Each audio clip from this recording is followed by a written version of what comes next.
Apvida acaba de inaugurar a terceira unidade para atendimento TEA. São 50 salas, diversos profissionais e especialidades para acolher os nossos clientes. Onde há inclusão, há vida. Onde há vida, há Apvida. Muito bem, nós estamos de volta para dar o seguimento a esse nosso projeto Eleições Municipais 2024 e hoje recebemos com muita alegria o candidato a vice-prefeito de Manaus, Luiz Castro. O Luiz tem um histórico político muito interessante e eu optei não ler o brilhante currículo pessoal e político dele para falar através do meu coração sobre o que eu acho sobre o Luiz. O Luiz é um político que, antes de tudo, ele é muito querido, principalmente pelos amigos e pelos eleitores.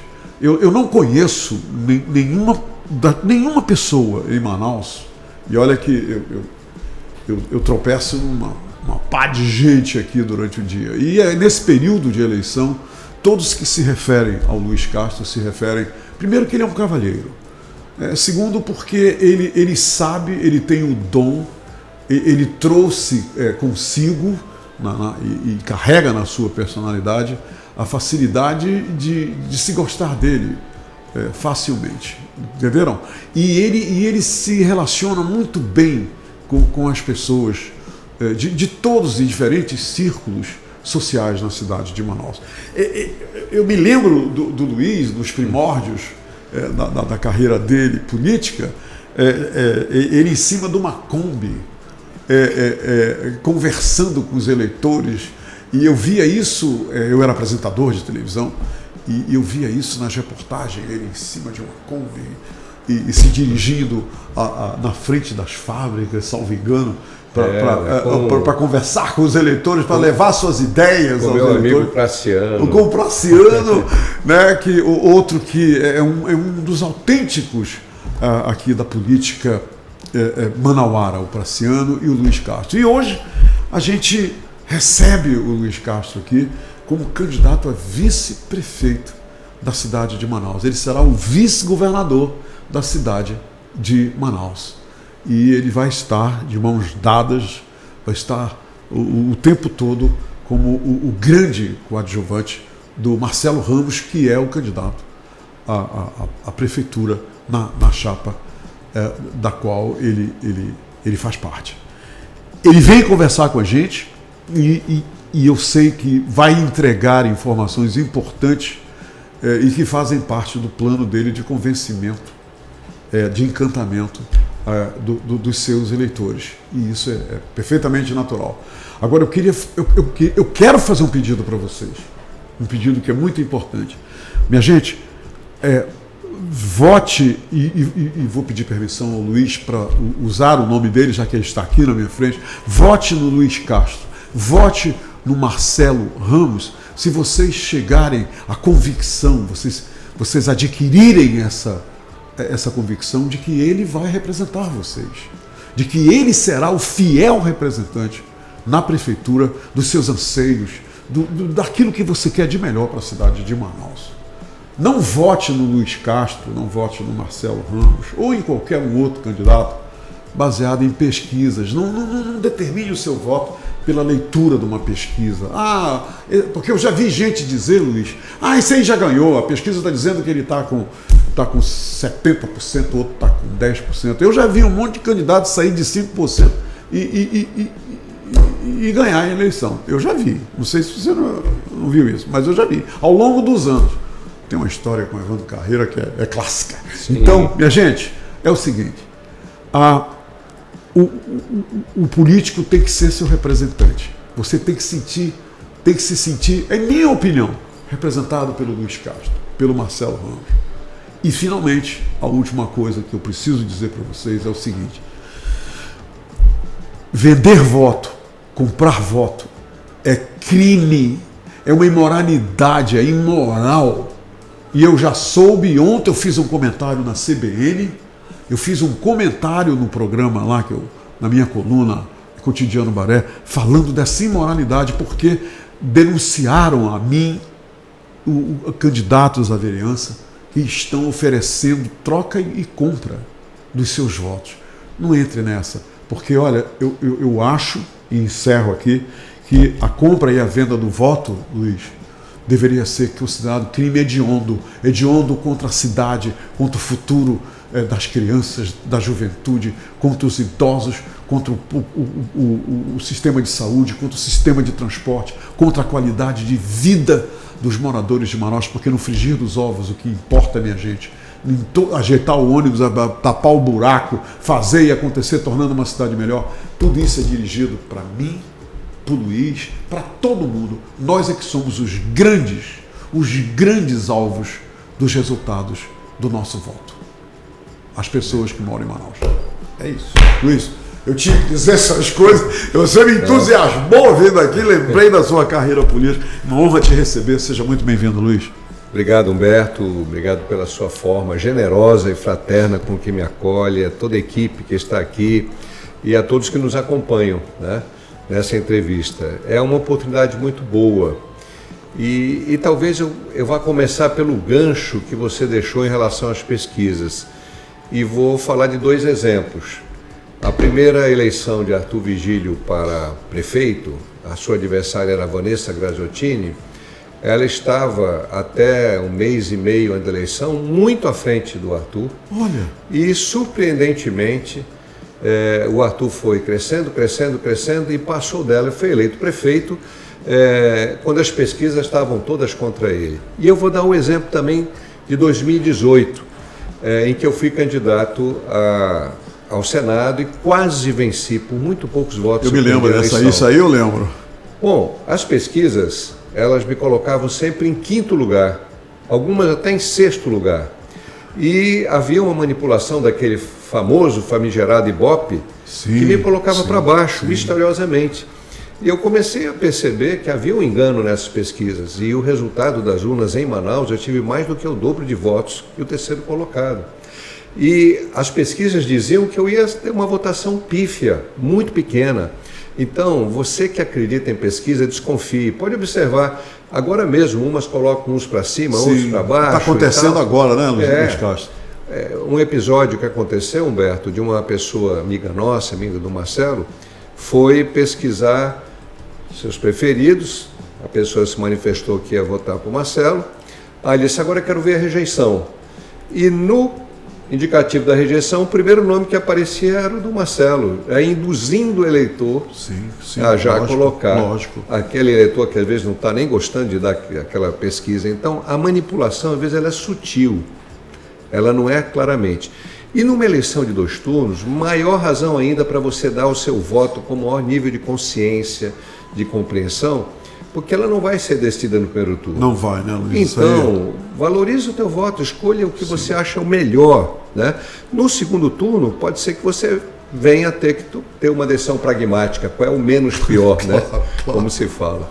Então, quero lhe agradecer e dizer que tenho muita honra de estar aqui com você e que estou muito animado, muito feliz de poder compartilhar com o Marcelo os sonhos daqueles que não gostam de comprar votos, daqueles que respeitam memórias como a de Jefferson Pérez, daqueles que acreditam que Manaus precisa ser governada por quem coloca interesse coletivo em primeiro lugar. Infelizmente, a gente está vendo aí um festival, quase que uma orgia de dinheiro público para adquirir o apoio de milhares de milhões de eleitores no Brasil e no nosso estado e na nossa capital. Isso é gravíssimo, porque aquele eleitor mais carente, que durante 1 mês ou 2 ele ganha um dinheirinho, depois ele passa 4 anos reclamando que aquele político abandonou. E o político na sua mente, eu já comprei. Claro.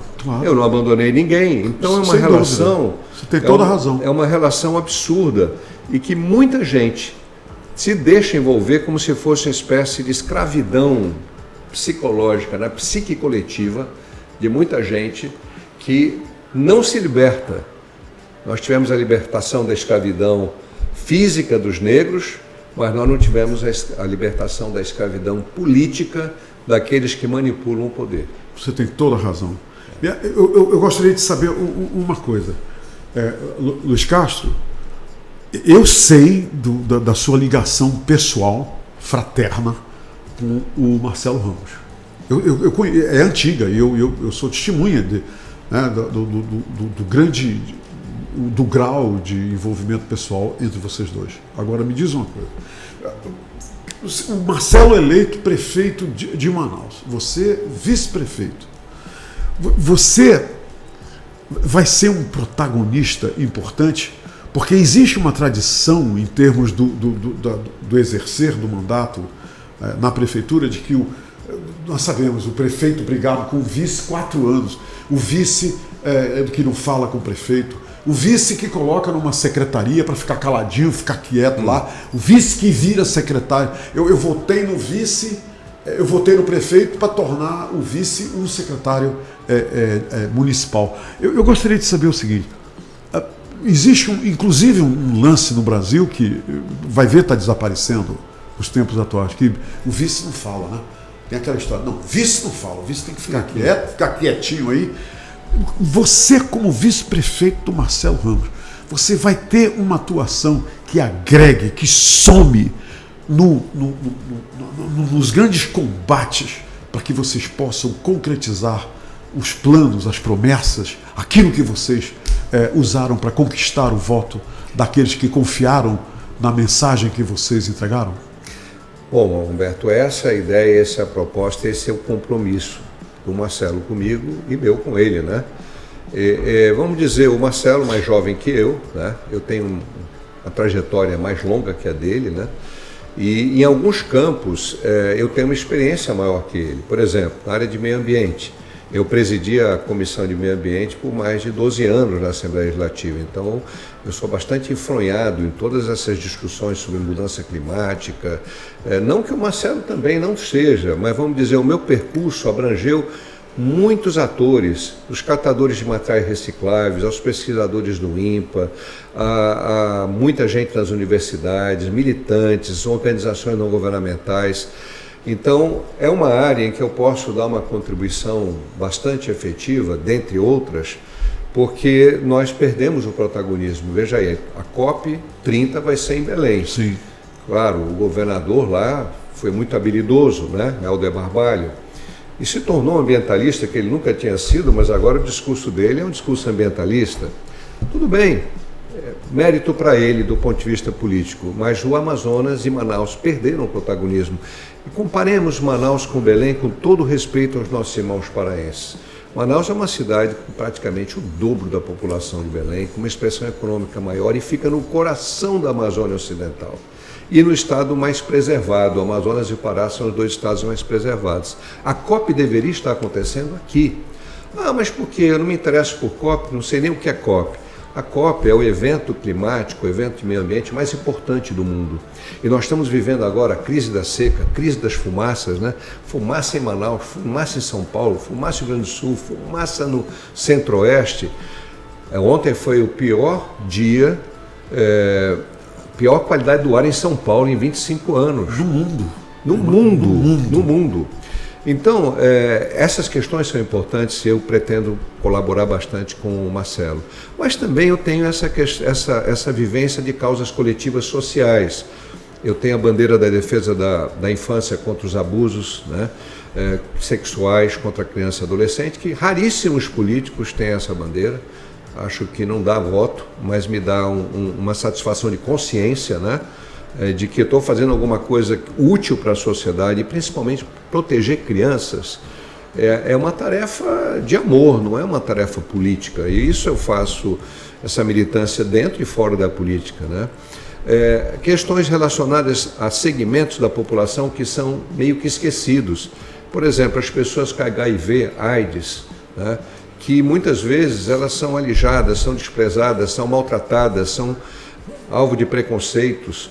E eu aprendi muito com mulheres e homens com AIDS nos meus mandatos de parlamentar. Criamos uma frente parlamentar de apoio a essas pessoas e as pessoas com tuberculose, que é outro mal silencioso. O Amazonas é o segundo estado do Brasil. E os dois continuam expandindo. A contaminação por HIV e tuberculose, expandindo na cidade de Manaus. E eu tenho uma relação, Humberto, muito próxima com a área de saúde. Hoje de manhã mesmo estava dialogando com o Dr. Gerson Mourão, né, nosso amigo, diretor do SECOM, com muita dificuldade ele atua, porque os recursos são muito poucos, né? Os repasses são insuficientes, mas ele é um guerreiro, um lutador. Eu me preocupo em compreender a relação médico-paciente, paciente-médico, para você entender o que está acontecendo de bom e o que está acontecendo de ruim, né? Por exemplo, ele está lutando para que nós tenhamos um grande centro de diagnóstico aqui. É o CEPCOLO, não é? Isso. Então, eu gosto dessas lutas. Eu me identifico com todas as causas coletivas, principalmente as que beneficiam os mais necessitados. Isso está na minha natureza, eu não consigo fazer nada melhor do que isso. Então, por isso eu me tornei, vamos dizer, um político muito amigo de empresários, porque poucos empresários procuram os políticos pela qualidade da política, do que ele possa oferecer para a sociedade. Infelizmente, os empresários, em sua grande maioria, e posso magoar alguns, que procuram o político para beneficiá-los, para atuá-los, para fazer lobby, para atuar em lobbies, para beneficiá-los. Eu não sei fazer isso, eu não consigo fazer isso. Eu não consigo trabalhar na lei da propina, não consigo. É um defeito genético, né, que eu tenho, acho que na política. Uma boa maneira para colocar isso, sem dúvida. Talvez um defeito genético. Mas, claro, alguns amigos empresários, poucos, um deles outro dia disse, eu falei, olha, não posso te oferecer nada de volta. E ele disse, não, Luiz, eu queria melhorar a qualidade da política. Eu achei essa resposta dele, de um empresário consciente, que deveria ser de todos os empresários. O empresário pensar em valorizar o político, em apoiar inclusive nas campanhas, só porque ele vai ter um retorno, porque acha que o político vai influenciar uma licitação, uma liberação de pagamento, esse é o outro lado da moeda da compra de votos. Sim, né? Sim. E então é isso, eu sou mais ou menos assim, com todos os meus defeitos, né? E o Marcelo e eu temos uma relação fraterna, nós fomos parlamentares um ao lado do outro. Essa proximidade que nós estamos, a minha bancada e a dele, quando parlamentares, e nós éramos da minoria, né? Éramos eu, ele, o Praciano, o Zé Ricardo. Era uma minoria que era respeitada. Guerrida, né? Era guerrida, nós apresentávamos propostas, não era só fazer a crítica, era mostrar também propostas de solução, porque, Humberto, eu sou inimigo da pessoa que só faz crítica e não apresenta uma ideia para melhorar. Sim, sim. Então eu chego na sua casa e começo a criticar a sua casa, não tem nada a ver. Se você deseja melhorar algo para que a sociedade viva melhor, você tem que estudar aquilo. E a população tem que valorizar quem estuda. O Marcelo é um cara estudioso, um cara inteligente, um cara preparado. Ele vai colher, esteve lá com o jovem João Campos, prefeito de Recife, que é um dos prefeitos mais bem avaliados do Brasil, foi conhecer as experiências que estão sendo feitas lá em Recife, o cara antenado com Florianópolis, com Curitiba, com novas ideias, ao mesmo tempo entendendo que no contexto amazônico nada se copia igual, mas muito pode se trazer de inspiração. A resposta dele é a questão do BRT. Não, mas o BRT não deu certo. Ele explicou com clareza, não foi implantado o BRT até hoje aqui. Quando se fez as faixas que seriam de um BRT, ônibus com entrada de passageiro de um lado, do outro, disso. Foi muito pior a emenda do que o soneto. É isso. Então precisa fazer as coisas com seriedade. Então o Marcelo tem essa competência para ser um grande prefeito e que as pessoas precisam compreender. O que eu quero para Manaus? Humberto, eu costumo usar, vamos dizer, essa comparação. Eu tenho alguém na minha família doente, vai precisar de uma cirurgia. Eu não vou avaliar se aquele médico que vai cirurgiar o meu amigo, o meu parente, não é um médico bem conceituado, não é o melhor médico possível, disponível. Por que para a nossa cidade a gente quer um que compre voto, que faça propaganda linda na televisão, mas não quer o mais competente, não quer o mais preparado? E ainda mais, o mais preparado que tem uma ligação direta com o presidente da República, que poderá trazer muito mais recursos para cá do que qualquer outro candidato. Então, o que você quer para a cidade? Você quer mais do mesmo? Ou você quer que Manaus tenha esse upgrade, Manaus possa realmente ganhar protagonismo, que os principais problemas sociais e econômicos de Manaus sejam enfrentados? E o Marcelo, ele é um cara progressista do ponto de vista social, mas ao mesmo tempo ele não é um estatista de dizer, ele é um estadista, mas não um estatista que acha que o poder público vai resolver a economia. Ele é a favor da iniciativa privada, do empreendedorismo, do desenvolvimento econômico através das empresas, da geração de emprego, desde aquele que é um um pequeno microempreendedor até o grande empresário. Luiz, vocês eleitos, 1º de janeiro, você já tem na cabeça qual é o primeiro grande passo que vocês devem dar em relação vou dar um exemplo. É um inferno para os moradores de Manaus o sistema de transporte público. Ainda mais com esse calor, quer dizer, inferno na verdadeira acepção da palavra, porque com esse calor, com a qualidade dos ônibus que estão aí, com o sufoco dessas pessoas, os ônibus a 12 km por hora, que isso aí é uma coisa levantada.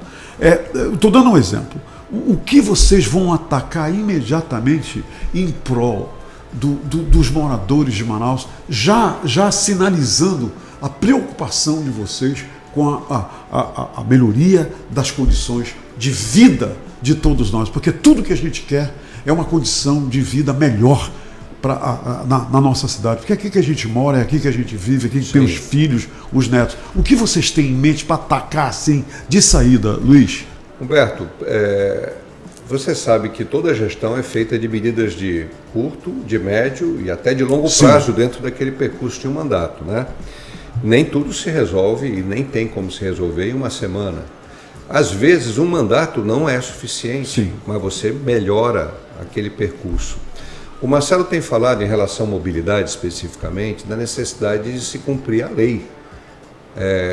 Você tem uma velocidade média dos ônibus muito baixa, dos próprios automóveis, e você vê no horário de rush, no horário de maior intensidade, caminhões cheios de mercadoria nas principais vias de Manaus. Isso é uma insensatez e é uma ilegalidade, uma desobediência à lei.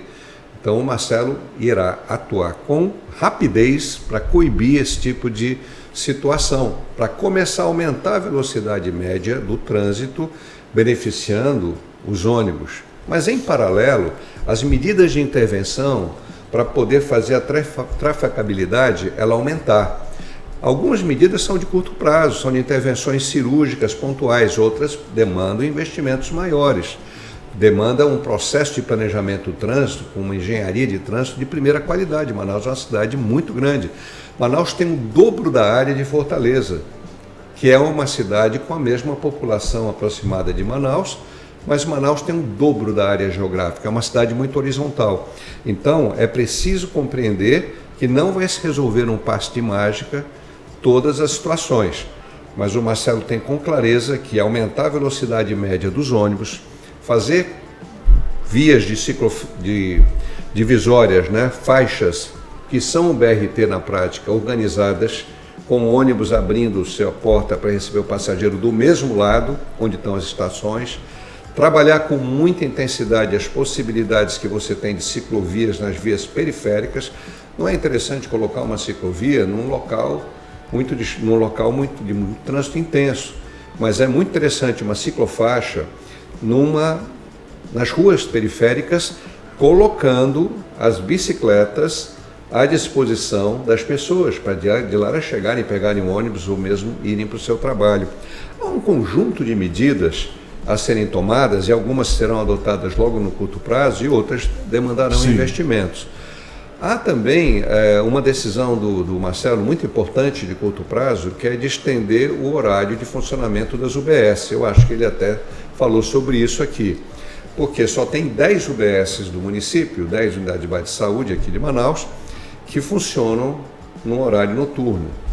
Então, a ideia é fazer com que essas UBSs, muito mais UBSs, funcionem em horário noturno, porque aquela senhora que trabalha o dia inteiro, chega em casa 7, 6 da noite, 7 da noite, até mais tarde, ela não tem uma UBS para ela ir, para levar o seu filho, a sua filha. São coisas simples, mas que tem que ser bem feitas. No curto prazo, se faz isso sem ter que contratar muita gente. Olha, se pode começar o funcionamento da UBS às 10 da manhã, enquanto não tenho gente suficiente para o turno da noite, e a partir daí a gente passa a estender mais 2 horas o funcionamento das UBS, sem custo adicional. Mas por que o Marcelo tem comentado, eu vou comentar aqui também, tem se identificado a resistência de médicos e enfermeiros de trabalhar em UBS à noite? Insegurança. Então a ideia é ter os vigilantes de volta, nas unidades de saúde e principalmente a guarda municipal nos pontos mais críticos de ocorrência de assaltos. O que não ocorre agora. Isso ocorre. Não está ocorrendo nesse momento. Outra medida imediata que se deve tomar, já está planejada, é identificar as linhas de ônibus onde ocorrem mais assaltos, e elas são facilmente identificáveis, e nessas linhas você tem a presença do guarda municipal. No terminal são 5, 6, 7, 8 linhas, para que coíba e até se trabalhe para colaborar com a prisão desses malfeitores. Você é a favor, Luiz Castro, do aumento do contingente de guardas municipais agora armados, quer dizer, todos eles armados? Porque, salvo engano, parece que são só 57 que estão armados, né, no meio de 300 guardas municipais. Primeiro, 300 é um número muito pequeno para uma cidade como Manaus, né? Segundo, que sou favorável a armar, mas desde que haja treinamento e capacitação e aferição, inclusive, do preparo psicológico para aquela pessoa portar a arma. Portar a arma é algo perigoso, mas realmente é necessário ampliar a guarda municipal armada. Mas também não adianta a gente querer dizer que o prefeito de Manaus vai resolver o problema da segurança em Manaus. A obrigação da prefeitura é com os equipamentos públicos e com o transporte coletivo, ele em cooperação com a Polícia Militar e com os equipamentos do próprio município. UBS, escolas, a volta dos vigilantes para a escola, porque a câmera de televisão está sendo usada muito mais para repor o patrimônio da Secretaria, por conta dos contratos com as empresas que operam essas câmeras, do que para capturar ou coibir o criminoso. Então, há várias medidas que vão ser tomadas no curto prazo. Outras medidas demandarão um tempo maior e, é claro, a formação de uma equipe de qualidade, com visão transversal, de cooperação, né, ela é fundamental. Então, uma das grandes tarefas é formar uma ótima equipe. Isso faz uma diferença enorme para qualquer gestão, você sabe disso, não, Humberto? Luiz Castro, excetuando o prefeito atual, o Davi Almeida, todos os candidatos titulares à prefeitura este ano, nestas eleições, passaram por aqui, estiveram aí. E todos eles se manifestaram. Eu me lembro que 2, eu nem perguntei, já se manifestaram a respeito. São a favor e dizem que é necessário, é uma urgência urgente a construção de um hospital municipal. Qual é o posicionamento de vocês sobre a construção, sobre a realização de um hospital municipal? Eles alegam que com o hospital municipal, as UBS, as UPAs e tudo mais, o fluxo vai diminuir. Eles deram um monte de razões. Mas você é a favor da construção de um hospital municipal? Veja bem, as pessoas não compreendem como funciona o sistema único de saúde, em regra. Inclusive a maioria dos políticos nem estuda, não sabe o que significa hierarquização do sistema, como é que se divide a baixa, a média e a alta complexidade, as suas competências, as suas responsabilidades, os serviços que cada uma dessas áreas tem que oferecer para a população e a responsabilidade, né? Se é do município, é do Estado, da União, compartilhada. Nós sabemos que o município tem a responsabilidade da baixa complexidade. Nós temos uma maternidade, que é média complexidade, do município, mas nós precisamos observar aonde ocorre o vazio assistencial. As crianças têm várias unidades de saúde à disposição delas. Claro que pode e deve melhorar, mas a responsabilidade é do Estado. As mulheres têm o Instituto da Mulher. É claro que ele precisa ampliar sua capacidade de atendimento, mas existe uma unidade referencial para as mulheres. E não existe uma única unidade referencial para os idosos, para as idosas. Então, o plano apresentado pelo Marcelo, com o meu endosso, com o meu apoio, é da construção de um hospital municipal. Porém, como os recursos não poderão vir do SUS para uma unidade de média complexidade, ele foi o principal articulador da consolidação da legislação que ampara os maiores e melhores hospitais do Brasil com isenção de impostos e eles dando a contrapartida com financiamento de atividades filantrópicas. Então, ele já, antes de ser eleito, já está fazendo seus entendimentos com o pessoal do Einstein, do Sírio-Libanês, e ele se relaciona bem com todo mundo. Ele ganhou uma rede de relacionamento, o Marcelo, que nenhum outro político no Amazonas tem, né? E eu falo isso tranquilamente, porque o Marcelo, como vice-presidente da Câmara e muitas vezes exercendo a presidência, ele foi muito importante para resolver problemas do Brasil inteiro, né? E aí ele já está garantindo os recursos para manter o hospital. Então, município e governo federal constroem um hospital. E esses recursos que ele ajudou a garantir para esses grandes hospitais virão para financiar. E aí você idoso, você idosa, percebe que a única candidatura que está propondo o hospital do idoso e da idosa e dizendo de onde vai sair o dinheiro para manter esse hospital, que às vezes sai muito mais caro manter do que construir. Então, além disso, a gente tem a cobertura total, né, da atenção básica como um objetivo e a volta do médico da família, da equipe do médico da família, da saúde da família, visitando. Nós temos ido nas nossas caminhadas e encontrado vários idosos. Eu me lembro bem agora de uma idosa de cadeira de rodas, que nós conversamos outro dia com ela, e ela contando que até 2 anos atrás tinha visita do médico, ou pelo menos do enfermeiro. Mas há 2 anos ninguém visita. Domiciliar. Mulher diabética, que já teve as pernas amputadas. Sim. E ela falando também da falta de medicamentos. Então, tudo isso aí faz parte do contexto do impulsionamento que nós propomos para a área de saúde, que vai beneficiar muitas pessoas, mulheres gestantes, recém-nascidos, pessoas com doenças crônicas, como diabetes, como hipertensão. É um processo de reorganização do sistema, colocando ele muito mais a favor dos mais necessitados, porque não é prefeito, nem governador, nem vereador que vai para uma UBS.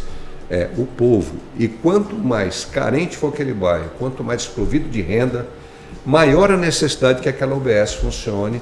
E o hospital de idoso vai atender gente de todos os locais, os que não têm plano de saúde, né? Que são a grande maioria. Acho que outra centralidade muito importante que está sendo colocada é a questão da educação. Você sabe, Humberto, que eu sou de um partido que tem isso na história, né? O PDT tem no seu DNA a questão, a prioridade da educação. E isso vem com o Leonel Brizola e com o Darcy Ribeiro. O Leonel, o político que mais investiu em educação, quando foi governador do Rio Grande do Sul, seu governo construiu mais de 5.500 escolas. O Rio Grande do Sul era o estado com o maior nível de analfabetismo do Sul e Sudeste. Terminou o governo do Brizola, foi o estado que passou a ter o maior nível de escolaridade e alfabetização do Brasil. Foi ele, inclusive, que iniciou as escolas de tempo integral, não foi? Quando ele foi governador do Rio, ele com o Darcy Ribeiro trabalharam no CIEPs, que infelizmente não houve continuidade. Então, o Marcelo está com muita centralidade, ele chama o programa Pezinho de Meia, uma bolsa para aquelas famílias mais pobres que estão no cadastro único, para que elas acompanhem, não deixe o filho ir para a esquina, assistência social acompanhando e trabalhando fardamento, que deixou de ser entregue, fardamento há muito tempo, um kit de material escolar e todo um suporte para aquele aluno que precisar da escola como um centro referencial para se educar, mas também para ter um espaço de liberdade e convivência. A identificação de que a maior causa da evasão escolar está nas mudanças das pessoas, de famílias que pagam aluguel, não conseguem mais pagar, vão para uma ocupação ou mudam de bairro para tentar encontrar um outro local e a criança fica solta. Sim. E deixa de estudar.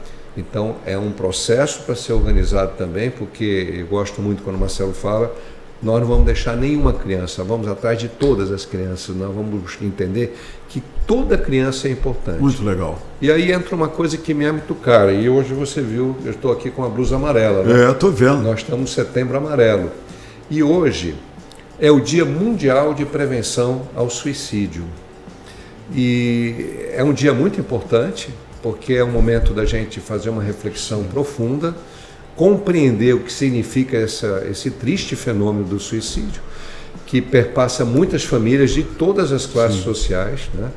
E deixa um enorme legado de sofrimento onde ele ocorre, né?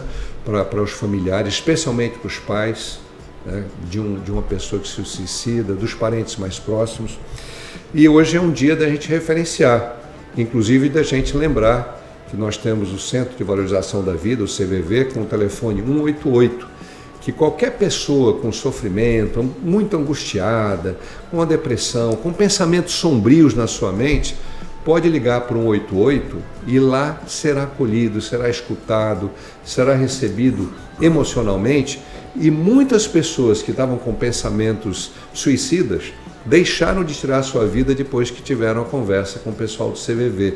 Então nós estamos aqui também, não é só para pedir o voto no 13, mas é também para anunciar um 188, que muita gente não conhece. E uma coisa importante que eu preciso agora associar, o Marcelo Ramos é autor de uma lei que foi aprovada já no final de 2019, que tipificou o crime de apologia ao suicídio. Você lembra que havia na internet uma quantidade expressiva de jovens e de não jovens estimulando jogos de automutilação, de risco de vida, e a partir da lei que o Marcelo Ramos propôs e foi aprovada na Câmara e no Senado, sancionada ainda pelo então presidente Lula, isso tornou crime e coibiu muito isso na internet, porque as pessoas passaram a ter medo de serem processadas esses maus elementos que estimulavam os jovens a se mutilarem, a fazerem jogos privados. Então é bom dizer que nesse dia eu posso,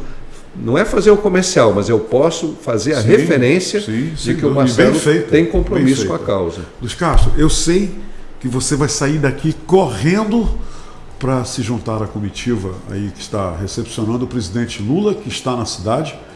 E eu gostaria que você dissesse aos nossos espectadores, o presidente Lula está na cidade para está reunindo agora com os prefeitos, parece mais de 50 prefeitos estão lá com ele e tudo mais, e ele vai fazer uma abordagem, inclusive, isso foi que me chamou a atenção, sobre essa questão dessa pluma de fumaça que toma conta da nossa cidade. Ontem à noite estava terrível.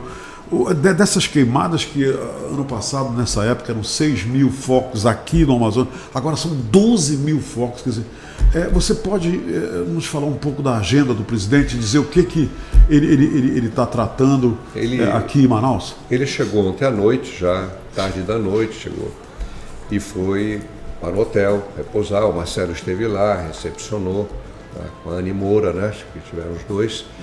E hoje de manhã o Marcelo tomou o café da manhã com ele, né, com o presidente Lula. Foi feito um vídeo também de apoio, mais um vídeo de apoio ao Marcelo, fotos. E o presidente Lula foi para o aeroporto e de lá ele seguiu de helicóptero para Manaquiri para sobrevoar, inclusive ele desceu lá, sobrevoar e visitar áreas que estão totalmente isoladas por conta da vazante. Voltou para Manaus de helicóptero e seguiu para Tefé, onde vai ter o mesmo percurso. Quando terminar de visitar as comunidades que estão isoladas em Tefé, e não vai citar todas, mas algumas, sim, claro, né? Claro.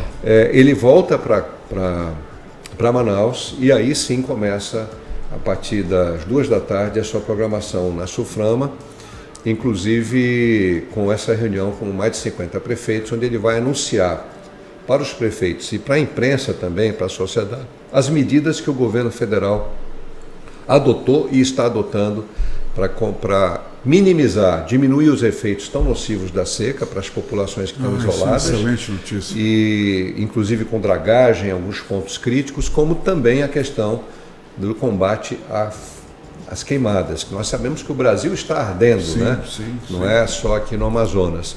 E a ponto de que nós temos hoje brigadistas brasileiros atuando na Bolívia para tentar evitar que o fogo da Bolívia atinja outras áreas. Então é uma situação crítica, dramática, e isso já é a mudança climática que está causando, sim. Humberto. Tem muita gente que, esse negócio de mudança de clima, de meio ambiente, olha, a gente tem que prestar atenção, principalmente nós que já somos mais maduros, mas também os mais jovens, né? E aqueles que têm filhos ou pensam em ter filhos, que mundo fica para os nossos filhos, né? O Brasil terá a semana mais quente do mundo, está tendo, né? E essa secura, perda da umidade para a saúde humana, né? Muito mal, faz muito mal. Ontem em São Paulo, Ontem à noite aqui, Mato Grosso, Cuiabá, mergulhado na fumaça. As pessoas que têm problemas respiratórios são as mais afetadas. Mas nós que estamos aqui há algum tempo, nós não lembramos de dias tão quentes como os dias que nós estamos enfrentando agora, não é verdade? A umidade foi embora, a umidade do ar. Nós tínhamos muito calor, mas ainda era permeada pela umidade do ar. E quando você tem uma secura tão grande que a umidade do ar vai embora, o risco para a saúde humana e para os incêndios é muito maior. É o que está acontecendo no Brasil com essa mudança climática. Nós temos que ter uma transformação radical da nossa economia para uma economia de baixo carbono. E essa discussão vai acontecer na COP30 e eu espero muito que o Marcelo esteja, porque Marcelo eleito prefeito, ele vai conseguir muitos recursos na COP30. Ele é amigo do governador do Pará, né? Ele tem um rol de amizades importantes, de relacionamentos que vão ajudar a trazer muitos recursos para diminuir, inclusive, o risco. Nós precisamos tirar muita gente das áreas de risco, principalmente as que correm risco de desabamento. Manaus tem muita gente. Nós precisamos também evitar as ocupações, mas nos antecipando. Um dos projetos é adquirir áreas de particulares, apropriar e fazer loteamentos. Dizer, não, você não tem que invadir. A prefeitura vai fazer. Isso foi feito no tempo do Zé Fernandes. Não é? Nem sempre você dá tempo de você construir tantas casas. Vai ter que se construir casas, apartamentos, programas de moradia. Isso é um forte do governo do Lula, né? E eles sempre investiram nisso, mas também loteamentos populares, onde as pessoas poderão pegar financiamento, a prefeitura urbaniza aquela área, já identifica onde vai estar o posto de saúde, onde vai estar o BS, onde vai estar a escola, onde vai ter o campo de futebol, a quadra de esporte, porque isso faz parte, uma boa praça, o sistema de água, né, de energia, e esses loteamentos vão servir para pessoas que estão necessitando muito se elas dependerem das invasões. Um prefeito que tem essa visão, uma prefeitura que tem essa visão de gestão, é totalmente diferente, né? E esse relacionamento do Marcelo com o presidente Lula só facilita, né? Só facilita as coisas. Então Lula vem aí e a gente está muito contente, né? E a gente vai se encontrar com ele mais tarde, né? E está indo muito bem, graças a Deus. Castro, você tem, a partir de agora, 2 minutos para se dirigir às pessoas, mas antes eu quero agradecer penhorado e gratificado a sua vinda aqui no nosso pedaço. Você saiu da sua agenda para esse ato de gentileza com todos nós aqui no Portal do Holanda e com o projeto Eleições Municipais 2024. Boa sorte e muito obrigado. Muito obrigado mesmo pela sua vinda até aqui conversar com a gente. Roberto, eu que quero agradecer você, agradecer a sua equipe e a todos que acompanham essa entrevista pela oportunidade que nos dá, né? Principalmente por esse compromisso de eu não ser um vice abajur, mas ser alguém que vai participar efetivamente da construção de uma gestão diferente. Nós tivemos mudanças em Manaus, mudamos governador, mudamos prefeito, mas foi mais ou menos como se tivesse mudado a embalagem do produto, não mudamos a essência. Com o Marcelo Ramos é mudar a essência, é mudar a forma de governar, de se relacionar com a sociedade, é trabalhar um novo modelo de gestão pública, é administrar realmente focado naqueles que mais precisam do serviço da prefeitura. É isso que fica claro em toda a proposta que é apresentada por ele e é também corroborada por mim, de que o prefeito de Manaus tem que ser um prefeito com visão de futuro, com capacidade de inovação, de trazer novas soluções e ao mesmo tempo com muita sensibilidade humana e compromisso social. E o Marcelo tem essa competência, a competência do sentimento e a competência da razão. E você que está pensando em votar com seriedade, você que não vende o seu voto, não vende a sua consciência, que mantém a sua dignidade, e eu acredito que a maioria das pessoas ainda mantém a sua dignidade, porque vender o voto é uma indignidade, como você falou, além de ser um crime. Para você que está nos ouvindo e tantos outros, eu tenho certeza que se você acompanhar o Marcelo nos debates, se você acompanhar o Marcelo nas outras ações, você vai ver que o Marcelo não é marionete de ninguém, o Marcelo não é mais do mesmo, o Marcelo é verdadeiro, o Marcelo é de fato o mais preparado para fazer Manaus ter dias melhores com a ajuda de toda a população. Então, por isso, no dia 6 de outubro, eu peço o teu apoio. Vote 13 em Marcelo Ramos prefeito e Luiz Castro vice. Obrigado, Luiz. Muito obrigado. Boa sorte. Obrigado. Gente, por hoje é só, mas agora eu gosto muito de dizer isso. Agora, depois das entregas dele, das revelações e tudo mais de tão grande importância que o Luiz Castro, candidato a vice-prefeito de Manaus, na chapa com o Marcelo Ramos, nos entregou, é o seguinte, só resta dizer o seguinte, a partir de agora é contigo, é comigo, é com todos os eleitores. A decisão está nas nossas mãos.